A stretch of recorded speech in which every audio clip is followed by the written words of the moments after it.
Estamos iniciando o nosso estudo do livro Agenda Cristã, esse nosso livro de reflexões para as nossas sextas-feiras. O estudo de hoje é o texto número 10, nos momentos graves. Nós iniciamos o nosso encontro de hoje com bom astral, com bastante ânimo, para aproveitar aqui o nosso dia, o nosso encontro. Mas o tema para nós ele é sempre importante, porque nós sabemos que invariavelmente todos nós passamos por momentos de crises, momentos graves.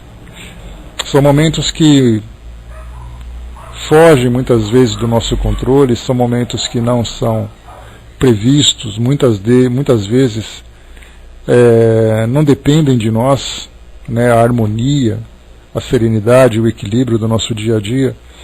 Então eles simplesmente surgem, algumas vezes de um modo bastante breve, um momento agudo, e outras vezes vêm de uma forma crônica, se estendendo por um período bastante significativo e que traz como consequência para nós muitas dificuldades, principalmente dentro do campo moral.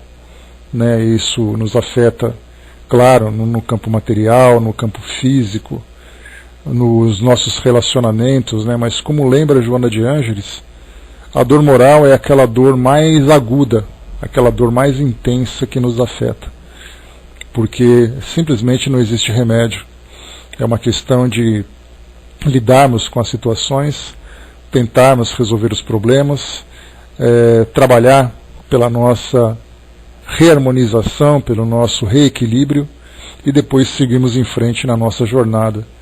E essa é uma dor que não afeta apenas os encarnados, afeta todos, bastando que nós estejamos vivos, conscientes e ativos, nós estaremos sujeitos a vivenciar essas experiências, principalmente pelo grau evolutivo em que nós nos encontramos. Então, é algo natural do nosso mundo hoje.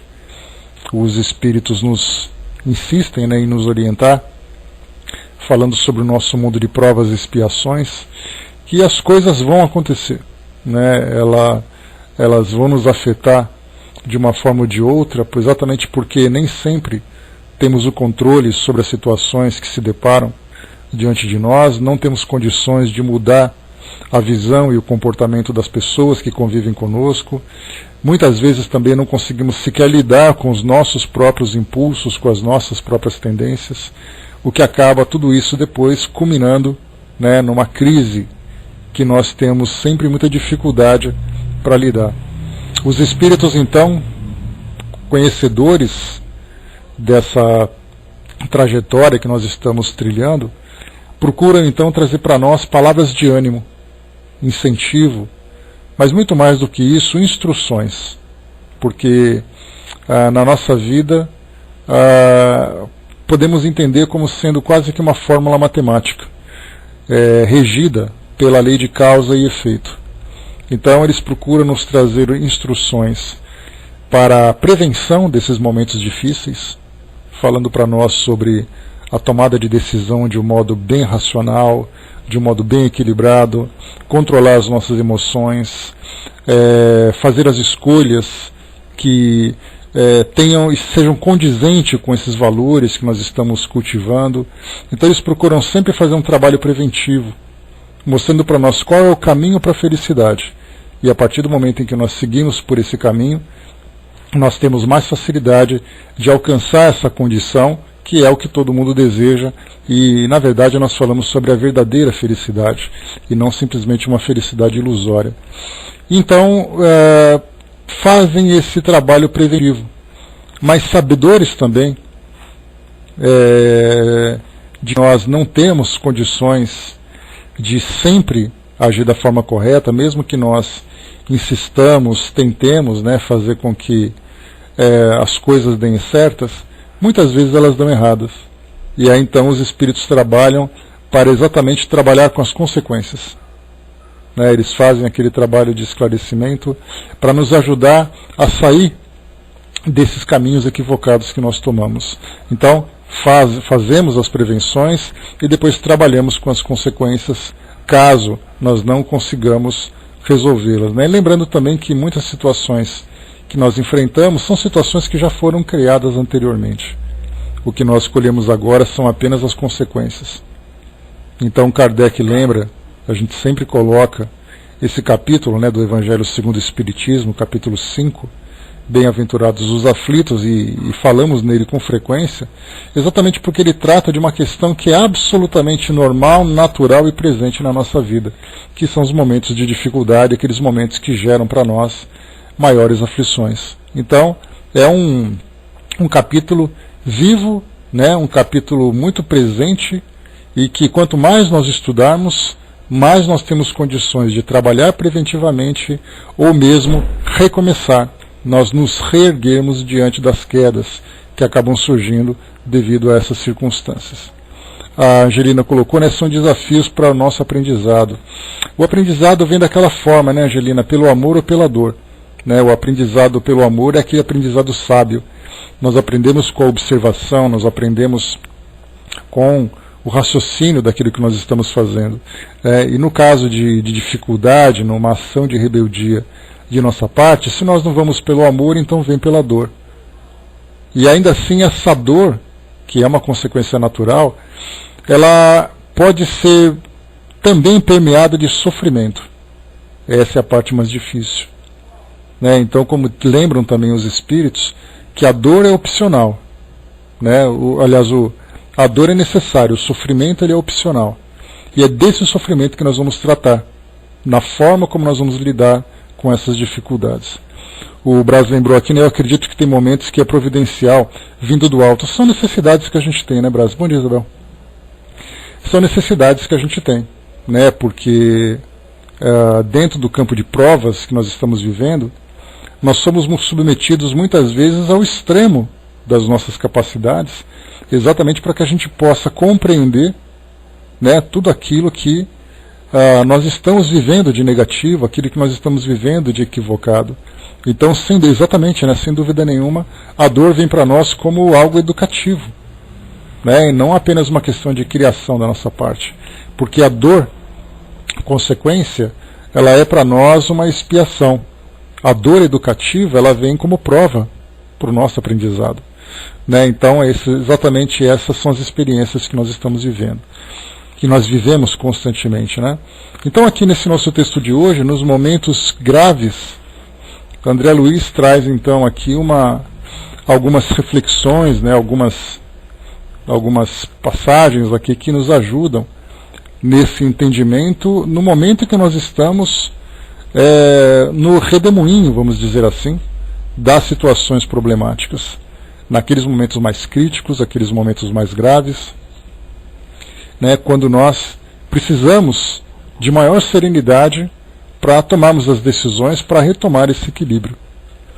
Então, não apenas André Luiz faz isso, mas nós podemos lembrar que grande maioria das mensagens que chegam vem exatamente dos espíritos preocupados em nos ajudar a sair desse turbilhão de agonia, de aflições, né? Porque é exatamente nesse momento em que nós tomamos as decisões mais erradas, as decisões mais dramáticas, porque não conseguimos ter uma visão serena, uma visão sóbria da situação que nós estamos vivendo, nós não conseguimos sair dessa situação, e não é à toa então que depois nós temos ali o auxílio que vem de fora, de pessoas que têm visões diferentes, né, através, seja pessoas encarnadas ou desencarnadas, que vêm dizer assim, olha, tenta tomar essa decisão de um modo diferente, porque quando nós estamos ali envolvidos, pressionados pelas dificuldades que estão ali acontecendo, nós não conseguimos ter uma visão mais ampla da situação, porque simplesmente nos vemos naquele momento, e aquele momento parece que nunca acaba.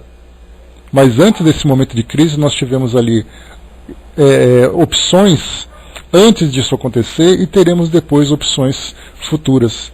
Então é importante sair desse momento de crise. Inicialmente, coloca para nós aqui Emmanuel. O Chico até colocou, né, Emmanuel chama a dor de amiga fiel.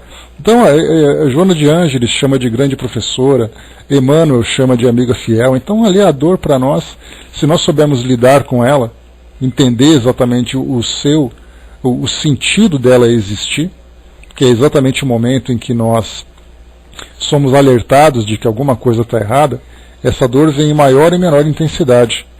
E quando ela está doendo, é hora de nós tomarmos decisões diferentes. Então aqui, diz para nós André Luiz, use calma. A vida pode ser um bom estado de luta, mas o estado de guerra nunca uma vida boa. Então esse primeiro chamamento que ele diz para nós, que se nós soubermos lutar a boa luta, enfrentar aquele bom combate como é trazido para nós, nós nos fortalecemos, nós amadurecemos, nós criamos em nós, né, uma visão de sabedoria para aquilo tudo que nós estamos vivendo. Naquele momento nós somos capazes então de olhar para trás e tentar entender exatamente por que as coisas chegaram naquele ponto. Se nós não conseguimos encontrar a origem, nós já temos o entendimento que essa origem, mesmo que não tenha sido identificada, ela existiu. Porque nós compreendemos o efeito dessa dor, compreendemos o efeito dessas consequências. Então nós olhamos para trás e começamos a tomar decisões sábias. Se por acaso nós insistirmos no mesmo caminho, certamente nós continuaremos sendo visitados, né, por essa grande mestra para todos nós, até o momento em que nós mudamos de decisão. Então a luta para nós, esse desafio, ele é sempre importante para o nosso amadurecimento, para a nossa compreensão. Mas, quando nós vivemos nesse estado de luta constante, né, vivendo com sentimentos belicosos, né, sentimentos armados, o tempo todo enfrentando a vida como se ela jogasse contra nós, como se houvesse uma conspiração contra nós, certamente nós sempre teremos uma vida atormentada. Então, quando nós mentalizamos Deus, com todas as suas leis, com todo o seu amor, com os seus propósitos, né, que muitas vezes para nós são obscuros, mas que certamente nós sabemos que chegam para nós com o propósito de nos ajudar no nosso desenvolvimento, no nosso crescimento. Então, se nós estamos em harmonia com Deus, em harmonia, né, com as vibrações mais elevadas, mesmo nos momentos de dificuldade, nós conseguimos manter a calma e também manter a serenidade. A dor, ela pode ser para nós imediata, ela pode ser uma vez a médio prazo, ela pode ser a longo prazo. Então manter sempre a força, manter sempre a calma e sempre o equilíbrio. Jamais conseguiremos resolver os problemas com esse sentimento tempestuoso dentro de nós. Esse é o começo. Andréa lembrou que seremos visitados por dor maior. Então ela sempre virá como consequência, né? Nós acabamos até personalizando a dor, né, da mesma forma que nós imaginamos aquela figura da morte, com aquela roupa preta, com aquela grande foice, né? E nós temos ali então a dor também. Só que a dor, na verdade, ela não tem essa aparência tão tétrica, essa aparência tão apavorante, né? A dor é simplesmente aquela senhora serena, senhora calma, que bate na nossa porta para avisar que alguma coisa está errada. E ela vem como conselheira dizendo, olha, é hora de você mudar. É hora de você mudar a sua conduta, é hora de você mudar o seu modo de pensar. Porque a dor para nós imaginamos aquele monstro feroz que vem e atormenta a nossa vida, né? Na verdade não. Se nós entendemos, né, mudarmos a sua imagem daquele monstro feroz para aquela velhinha sábia e serena que veio apenas chamar a nossa atenção, nós mudaremos rapidamente as nossas ações. É exato, Júnior, entender o significado dela. E não perceber que ela está contra nós, mas ela está a nosso favor, somos nós que estamos contra ela. Depois nós temos aqui, não delibere apressadamente. As circunstâncias, filhas dos desígnios superiores, modificam-nos a experiência de minuto a minuto. Então essa deliberação apressada são exatamente aquelas decisões impulsivas que nós tomamos. Naquele momento, né, em que a nossa cabeça começa a literalmente, né, entrar em parafuso ali, tudo fica girando, a gente perde a visão clara, a visão lúcida da situação que nós estamos vivendo. Aquilo, né, que nós enfrentamos, ou aquele que nós enfrentamos, vem contra nós, trazendo cada vez mais dificuldade, cada vez mais medo, insegurança. Então nós rapidamente tomamos decisões impulsivas e depois agravamos, em vez de serenar. Então, na verdade, a deliberação apressada, eu me recordo de uma passagem, de uma experiência que eu vivi, em que um colega disse assim: olha, faça as coisas rápido, porém devagar. Isso já faz muito tempo, mas isso ficou registrado na minha mente de tal forma, que deu para entender o que ele quis dizer. Que nós podemos sim, precisamos sim, muitas vezes tomar decisões para resolver rapidamente os problemas, porém devagar, ou seja, calculando, pensando, racionalizando a situação. Então a gente lembra que a fazer as coisas devagar não significa que elas sejam serenas, e fazer as coisas rápidas não significa que elas precisam ser tumultuadas. Então nós precisamos deliberar diante dos problemas que nós estamos vivendo, de um modo equilibrado, exatamente porque todas as decisões que nós tomamos para resolver uma situação que nós estamos vivendo é sempre com o objetivo de trazer um resultado melhor. Então, para que esse resultado venha realmente de uma forma melhor, é necessário que nós exercitemos constantemente essa capacidade de reflexão que nós temos, que é uma virtude, podemos dizer assim, que é uma faculdade que nós temos de parar, pensar na situação, pensar nas suas causas, pensar nos efeitos que elas estão trazendo, pensar naquilo que esperamos do futuro, quais são as medidas necessárias que nós temos que tomar para alcançar esse propósito. Então, mais uma vez, não delibere apressadamente. Isso na teoria para nós é muito fácil, mas no momento em que nós estamos ali acuados, estamos ali com a nossa mente fervilhando em erupção, é difícil nós tomarmos essa decisão. Então, como nós lembramos sempre, é importante que nós exercitemos constantemente a capacidade de reflexão, para que no momento mais difícil nós tenhamos já a possibilidade de utilizar esse recurso já treinado anteriormente para resolver as situações que nós estamos vivendo. Então, as circunstâncias, como diz aqui André Luiz, que são filhas dos desígnios superiores, modificam-nos a experiência de minuto a minuto. Então, que circunstâncias são essas e como é que nós podemos entendê-las como filhas dos desígnios superiores? Quais são esses desígnios? Quais são essas determinações? Nós temos como propósito fundamental da nossa existência a nossa depuração, o nosso crescimento, o nosso estado de felicidade. Esses são os nossos desígnios. Se nós não estamos trilhando esse caminho para alcançar esse objetivo, nós seremos então forçados a retomar o curso original. Como eu lembro para vocês daquela minha frase de cabeceira, que faz tempo que eu não falo sobre ela, inclusive, o destino conduz aquele que o aceita e arrasta aquele que o nega. Se nós pensarmos que nossos destinos estão diretamente vinculados a esses desígnios superiores, como o próprio nome diz, se é um desígnio superior, só podemos esperar o melhor dele.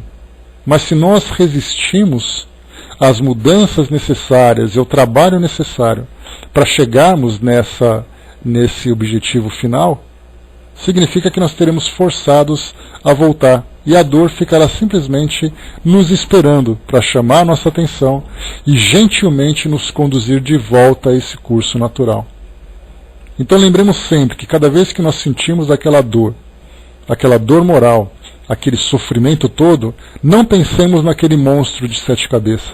Pensamos naquela vovozinha carinhosa que pega no colo e nos leva de volta para o nosso caminho. Bela, é uma frase deixa eu me lembrar o nome dele agora. Ele é um pensador antigo romano. Eu vou lembrar, depois eu falo para vocês. Mas a frase diz assim: o destino conduz aquele que o aceita e arrasta aquele que o nega. É Tagore o nome dele, lembrei agora. Então, é indiano, na verdade, não era nem romano. Então, exatamente esse é o objetivo que a gente tem que lembrar. Desígnios superiores, o melhor que nós podemos receber, e o melhor está à nossa disposição. Então nós temos que levar a nossa vida com muita saúde, com muito equilíbrio, com muita serenidade, para chegarmos nesse ponto final. Depois nós temos aqui, naqueles momentos de crise, evite lágrimas inoportunas. O pranto pode complicar os enigmas ao invés de resolvê-los.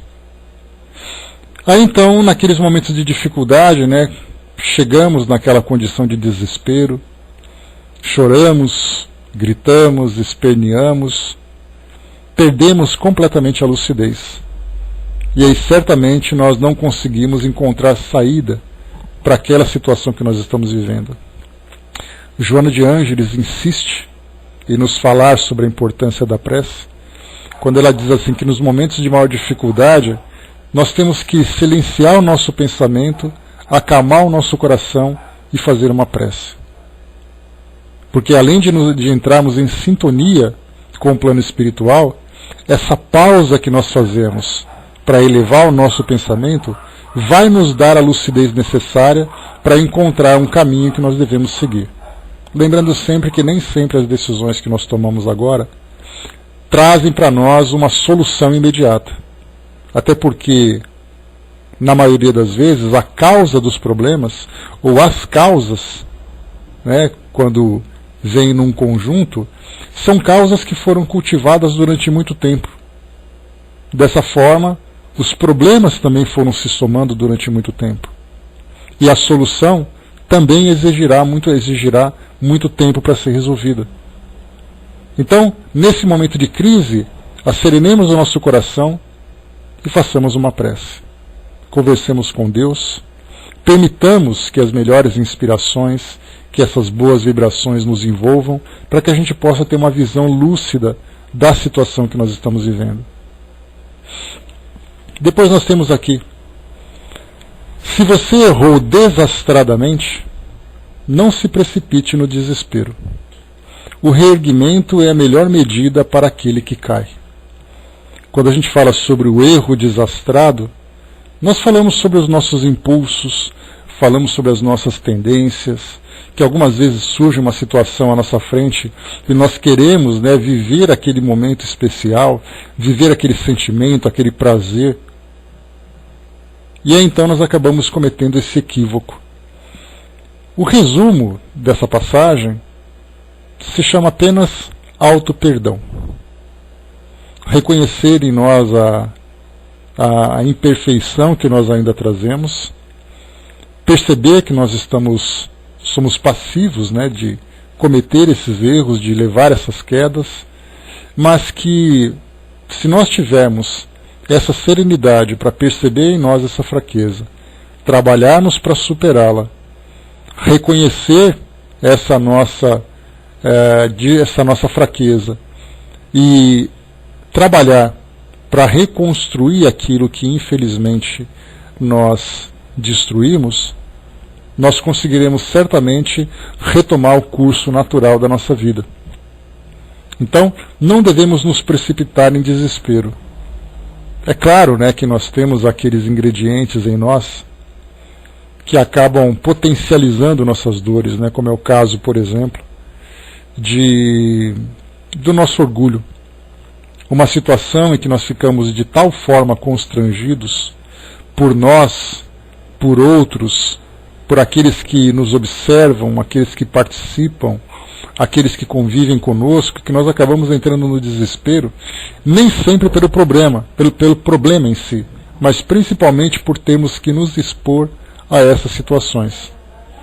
E aí, nesse caso, esse reconhecimento, para não nos precipitarmos no desespero, significa exatamente isso. Olha, eu errei, paciência, vamos em frente. Todos aqueles que criticam um dia também serão criticados. Todos aqueles que apontam também serão apontados. E a minha relação, como lembra a Madre Teresa de Calcutá, a minha relação é com Deus, não com as pessoas. Então, por mais doloroso que seja, aquele momento onde nós cometemos aquele erro, ele vai ser doloroso para nós, individualmente, daqueles que estão envolvidos na situação. Então nós temos que aprender com essa situação exatamente a não cometermos de novo esse mesmo equívoco. Né? Exatamente, Júnior. Depois ele diz aqui para nós ainda: tenha paciência. Se você não chega a dominar-se, inutilmente buscará o entendimento de quem não o compreende ainda. Então, se nós não conseguimos dominar os nossos próprios impulsos, não podemos esperar que os outros dominem seus próprios impulsos, principalmente com relação a nós. Então a paciência, ela é ali uma grande virtude que certamente nos ajuda nos momentos mais difíceis. Mais uma vez, podemos fazer as coisas rapidamente, porém devagar, porém com equilíbrio, porém com bastante serenidade. Diz aqui ainda: se a questão é excessivamente complexa, espere mais um dia ou mais uma semana a fim de solucioná-la. O tempo não passa em vão. Essa passagem aqui que André Luiz coloca para nós, ela é tão profunda, uma frase muito simples, mas extremamente valiosa. O tempo não passa em vão.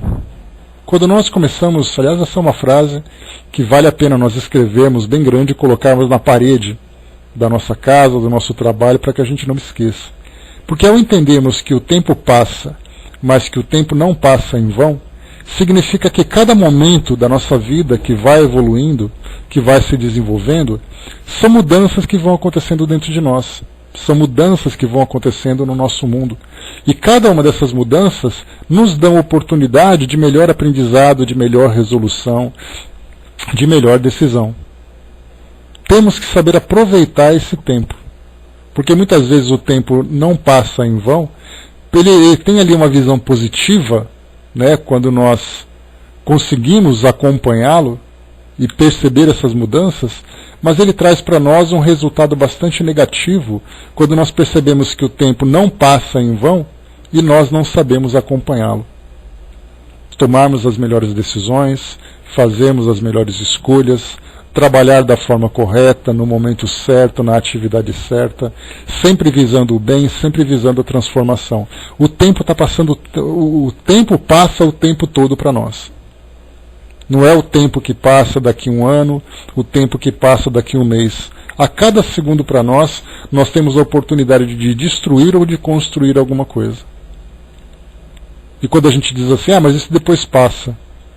Passa, mas sempre deixa as suas sequelas. Porque ele não passa em vão. Ele passa registrando a nossa própria história. Tem aquela passagem do Chico, que ele diz que a nossa vida é um livro em branco. E a cada dia nós escrevemos uma página. Cada dia nós escrevemos uma página, cada minuto nós escrevemos um parágrafo, a cada segundo nós escrevemos uma palavra. E tudo isso que nós estamos vivendo está sendo registrado nesse nosso livro da vida. E aí então, se nós nos pensássemos assim, e se eu ler de novo o meu livro? O que será que eu vou encontrar de conteúdo? É um conteúdo positivo? É um conteúdo negativo? É um conteúdo que vai fazer com que eu me orgulhe de mim mesmo? Ou é um conteúdo que vai fazer com que eu me constranja diante daquilo que eu li? Esse livro nada mais é do que a nossa própria consciência. Então, na verdade, nós temos que ter sempre essa calma, essa tranquilidade de saber usar o tempo a nosso favor. Se eu posso resolver a coisa de imediato, será resolvida. Se não, esperar mais um dia, mais uma semana, buscando sempre as melhores inspirações. Então, mais uma vez, essa frase que foi muito marcante para mim aqui nesse texto todo: o tempo não passa em vão. Não é simplesmente o bater dos relógios, né, o tic-tac de um ponteiro. Na verdade, é o momento que nós estamos vivendo, com oportunidades e mais oportunidades que estão ali à nossa disposição. Depois nós temos aqui: a pretexto de defender alguém, não penetre o círculo barulhento. Há pessoas que fazem muito ruído por simples questão de gosto. Ou seja, né, aqueles que são escandalosos, que são agressivos, principalmente quando querem defender alguém. Enquanto que, na verdade, a defesa pode ser feita de uma forma discreta, silenciosa, equilibrada, visando defender aquela pessoa sem necessariamente querer destruir aquele que passa que é o agressor, chamemos assim.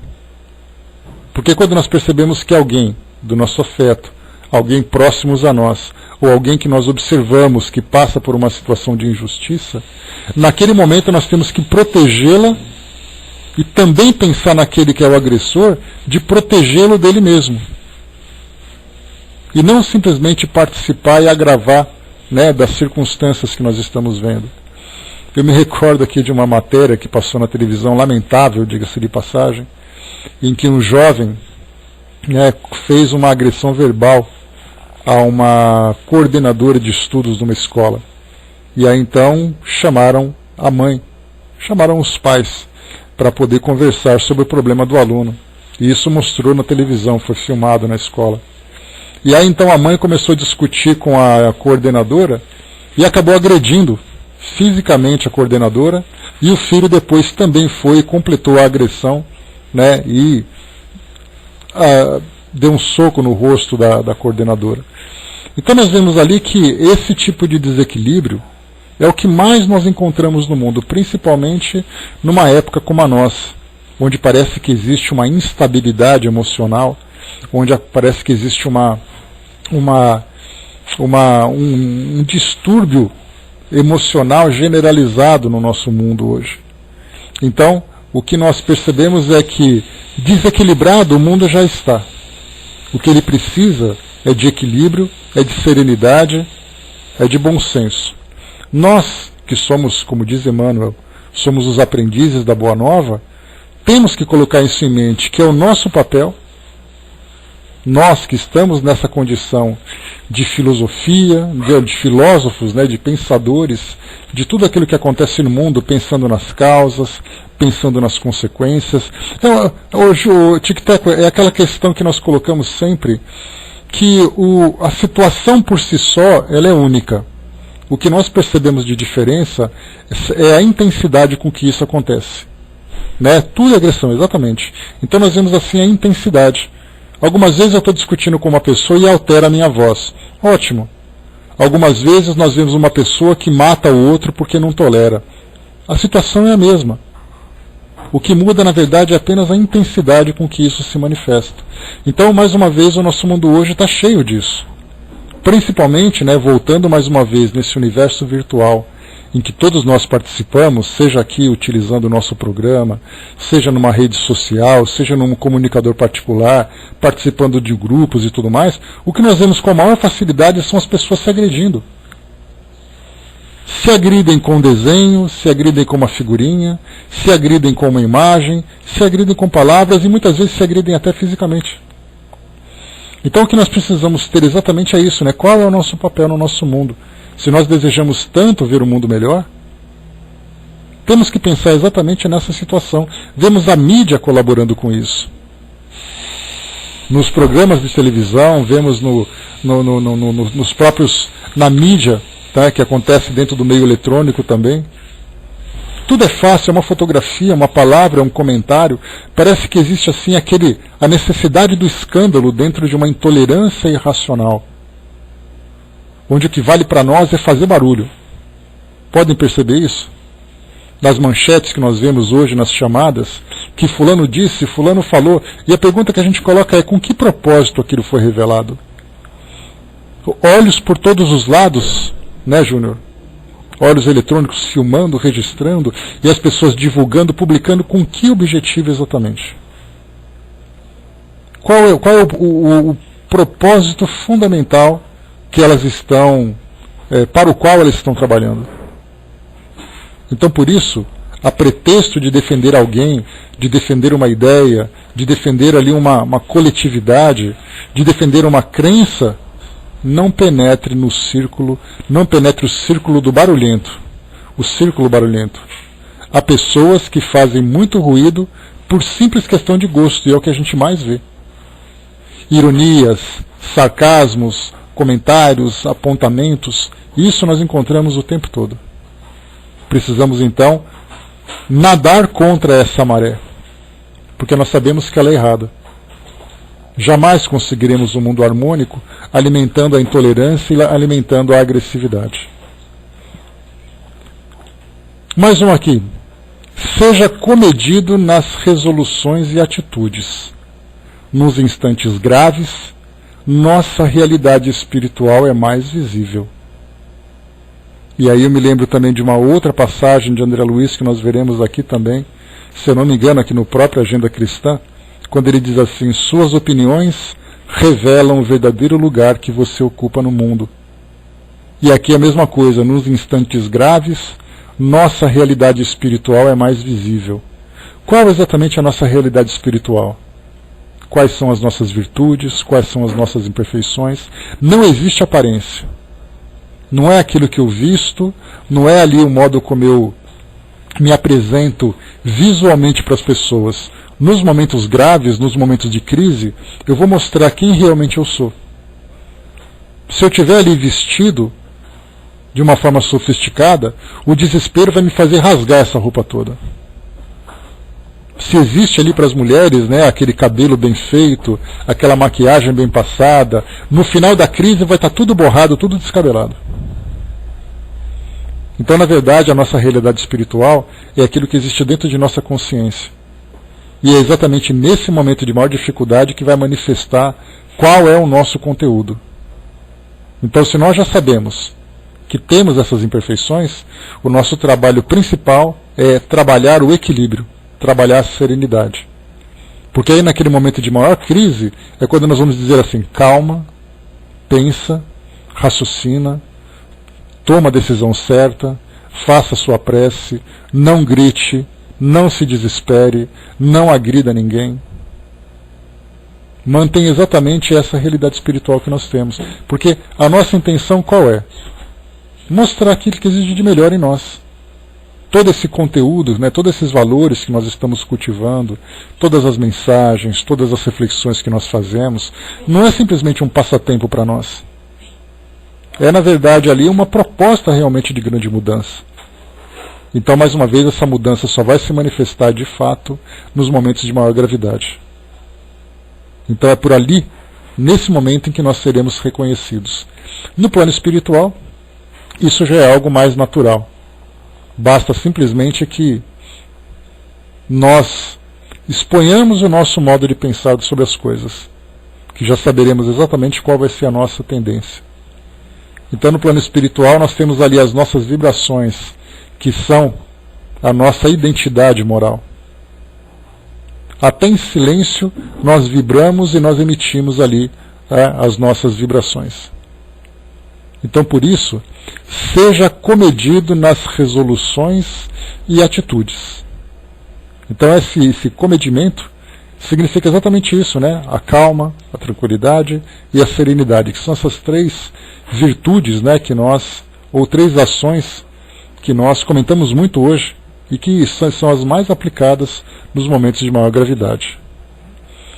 Depois aqui, muito interessante essa, importante para nós. Em qualquer apreciação alusiva a segundas e terceiras pessoas, tenha cuidado. Em outras ocasiões, outras pessoas serão chamadas a fim de se referirem a você.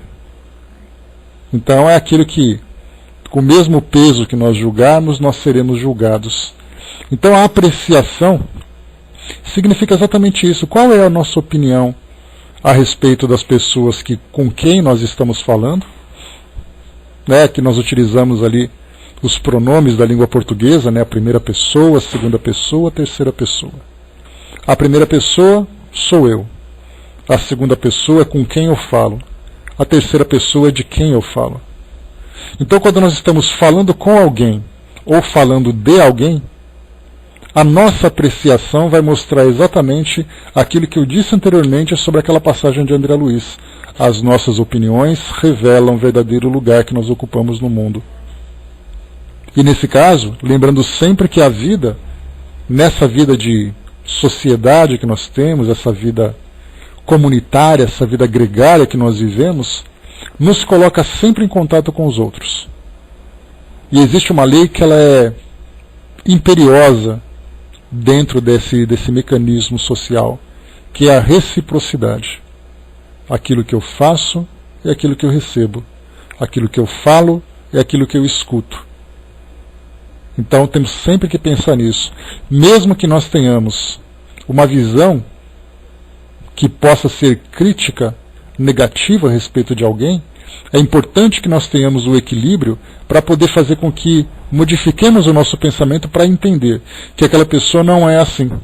Aquela pessoa está assim. E se nós temos a condição de entender as causas dela ter ficado daquele jeito, as dificuldades que ela vivenciou, o que fez com que ela formasse a sua opinião, nós entenderemos também que no futuro ela será arrastada para a trajetória original. Porque se ela não aceitar o seu próprio caminho, ela será arrastada para ele. E vai sofrer muito por isso. E a nossa depreciação não vai modificar absolutamente nada no percurso que ela vai ter que trilhar. Pelo contrário, só vai trazer-lhe um agravamento. Então, com o mesmo peso que nós julgarmos, nós seremos julgados. Tico-Tá colocou, por isso também nos tornamos juízes de nós mesmos. A nossa própria consciência, se ela hoje ela não está desperta, ela vai despertar num momento propício. Mais dia ou menos dia, nós seremos chamados a fazer uma avaliação daquilo que nós vivemos em nossas vidas. Finalmente, para terminarmos aqui o nosso encontro de hoje, em hora alguma, proclame seus méritos individuais, porque qualquer qualidade excelente é muito problemática no quadro de nossas aquisições. Lembre-se de que a virtude não é uma voz que fala, e sim um poder que irradia. Então a virtude, que é essa voz que fala, que foi colocado aqui por André Luiz, que não é uma voz que fala, é quando nós falamos demais sobre as nossas qualidades, porque eu sou, porque eu posso, porque eu tenho, porque eu consigo, porque eu. Isso não é virtude. A virtude ela é demonstrada de um modo silencioso. A virtude simplesmente se irradia através do meu modo de pensar, do meu modo de falar, do meu modo de agir. Então, mais uma vez, em hora alguma, proclame seus méritos individuais. Porque quanto mais nós acreditarmos sermos virtuosos, maior é a ilusão que nós construímos. Porque se, mais uma vez, quanto mais virtuoso é o indivíduo, mais silencioso ele é. Porque a sua demonstração ela é prática, não teórica. Então pensemos muito sobre isso também. Porque é exercitar muito mais a humildade do que o nosso orgulho, do que a nossa vaidade. Nossa certeza confronta uma outra que é verdadeira, né? Sim, todas elas, né, buscam a mesma verdade. Então as nossas certezas, as nossas convicções, assim como o outro também tem. Mas quando nós temos uma compreensão, ainda que pálida, ainda que superficial, sobre essa verdade absoluta, todos nós então entenderemos que mesmo nesse momento em que nós estamos com uma opinião equivocada, com uma visão equivocada, nós chegaremos ao momento em que ela vai se clarear, em que ela vai se tornar verdadeira, quando entrar em afinidade, em sintonia direta com essa verdade universal.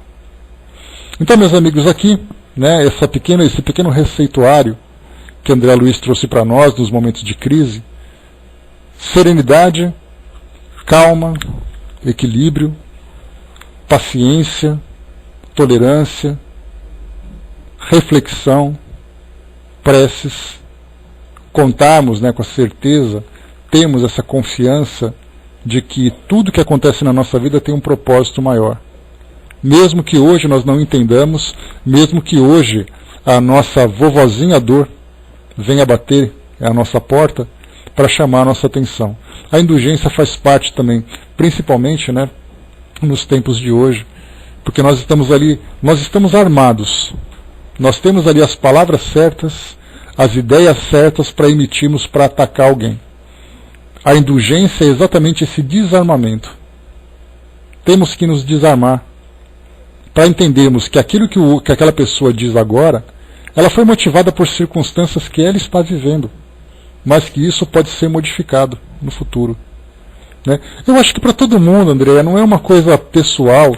Todas essas dificuldades, essa crise moral que nós estamos vendo no mundo hoje, ela é uma crise generalizada, está todo mundo sendo afetado por ela. Porque muitas vezes nós não falamos alguma coisa publicamente, mas nós pensamos porque nós estamos habituados a isso. Mas felizmente nós temos esses momentos de reflexão em que nós pensamos que a nossa contribuição não está sendo positiva para esse mundo melhor que nós desejamos. Aí então nós fazemos aquela pausa, controlamos mais o nosso pensamento, as nossas ideias e seguimos em frente. Só para vocês terem uma ideia, para a gente poder fechar aqui o raciocínio, eu comentava sobre, aqui em casa, né, numa conversa sobre notícias da televisão, que falava, né, sobre esses políticos, né, que estão ali envolvidos nesses escândalos de corrupção, em que a sociedade quer colocá-los na fogueira, queimá-los em praça pública e tudo mais. E a gente pensa assim, né, aquelas pessoas estão ali presas como se elas fossem completamente neutras a toda a humilhação e toda a dor que estão sentindo. A questão de se merecem ou não merecem, isso cabe à nossa justiça, isso cabe a essa justiça superior e tudo mais. Mas naquele momento, aquelas pessoas sofrem, suas famílias sofrem, seus amigos sofrem, a vida daquela pessoa foi acabada, acabou a vida daquela pessoa. Ela será marcada de agora até o fim da sua existência aqui no mundo físico, nessa encarnação, por aquilo que ela fez. Ela vai carregar essa marca nessa existência, provavelmente na existência futura, e nós aplaudimos isso tudo, como naquela época em que nós víamos pessoas sendo queimadas em praça pública e ficávamos ali jogando repolhos e tomates naquela pessoa, aplaudindo essa desgraça que aconteceu com ela. Só que, mais uma vez, a gente lembra, da mesma forma que nós julgarmos, nós seremos julgados. Então, assim, nesse momento de estarmos armados, é preciso alimentarmos essa indulgência. Precisamos entender a dor do outro, mesmo diante do erro. Ele errou, sim, errou. E vai responder por isso. Mas quem somos nós? Juízes? Carrascos? Temos condições de fazer isso? Estamos imunes àquilo que elas estão vivendo? Se nós estivéssemos naquela posição, nós estaríamos ali imunes àquelas tentações? Peguemos, por exemplo, essas pessoas que hoje nós vemos na rua, criticando e tudo mais, coloquem-nas naquela posição, envolvidas pelo dinheiro, envolvidas pelo poder, para ver se elas não cairiam também. E muitas vezes cairiam com um tombo muito maior. Então temos que pensar muito nisso, a indulgência que faz exatamente com que pensemos dessa forma diferente. Me lembro o polegar para cima, o polegar para baixo, exatamente fazemos isso o tempo todo. Né? Index, bom dia. A Miriam lembrou também não temos que nos ocupar de nós mesmos, a mesma coisa também, quer dizer, temos tanta coisa para fazer para a nossa transformação e nós ficamos prestando atenção no mundo. Não que nós não tenhamos que ser ativos, participando da nossa sociedade. Não é o que nós fazemos, é como nós fazemos. É isso que é a grande diferença. Mas é isso aí, pessoal. Vamos fechar por aqui o nosso bate-papo de hoje. Temos aqui o nosso prazo para cumprir. O papo sempre é bom. Quando chamamos, né, tudo isso que nós aprendemos na teoria, nesse campo da filosofia, e começamos a aplicar na nossa vida cotidiana, nós vemos como tudo isso é muito sensível para nós. E nós somos capazes de identificar as virtudes que existem em nós e com muito mais facilidade as tantas e tantas imperfeições que nós temos. Né? Mais uma vez, Bela, todos nós, né? Esse é o tipo de assunto que diz respeito à vida de todo mundo, para cada um de nós. Né? Isso aí, tá certo, Júnior. Então é isso aí, pessoal, fechando o nosso encontro de hoje por aqui, deixamos mais uma vez essa mensagem, né, nos momentos graves, que é o texto número 10 da nossa agenda cristã.